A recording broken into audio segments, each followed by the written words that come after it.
On the next Gold Rush this week airing on Discovery, we follow up the Ness, Hunch storyline with Karla and @Duncan and the cheap cut. And as TV shows Ace exclusive clip shows, Karla is worried as Gold is MIA in the sluice box. This lack of evident gold alarms her as she radios Rick to come and see what's going on.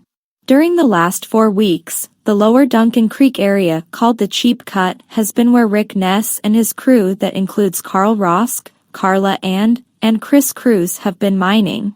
He scouted this moraine spot, where gold runs off the mountain, and he felt there was more gold to be found. Cruz was not liking the hunch remark that Ness threw out in last week's episode. Ness's hunches did not pan out last season.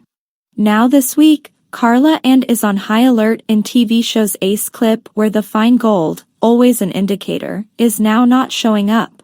In the clip, Karla worries in the preview below, we are in the gold room as Karla washes concentrate from 2 days of running to separate out the fine gold.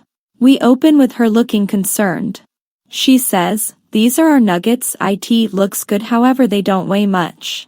In gold mining, bigger isn't always better." She adds, "It's the fine gold that adds up." She says, "We've been doing cleanups every 20 hours just to stay consistent and try to read the ground a little bit better. But for whatever reason this cleanup's not looking so hot. I'm not sure why, it's that fine gold that usually is there, it's just not here this time." Karla radios Rick and shares the news.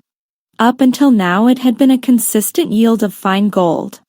They are worried this ends their good luck streak. Last week on Gold Rush Rick Ness ran 7,000 yards and needed at least 7 ounces. He closed out the episode with a gold weigh-in of 82.37 ounces. That's $144,000 worth of gold. His biggest haul of the season. Also last week we saw Tony Beats move heaven and earth to cash in on lost gold as Rick Ness followed a hunch. Over at Elkhorn Mountains in Oregon, the veteran crew led by Fred Lewis are working hard while dealing with compliances. Freddy Dodge's nephew Kendall Madden and Fred are guiding the crew, Johnny Stans, Stefan Generally, Kyle Pletsky and Stuart McKenzie, all of them are hoping for a brighter future. Meanwhile Parker Schnabel, though not featured on the episode, is still tops in the leaderboard for gold recovered. Beats needs a 3,000-ounce season gold and had less than a quarter of his target as of last week. Last week we saw he netted an ounce for every 100 yards. He resurrected an old plant to speed things up. Kevin and Mike were left with a hopper removal to balance the heavy load after trying to move it unsuccessfully.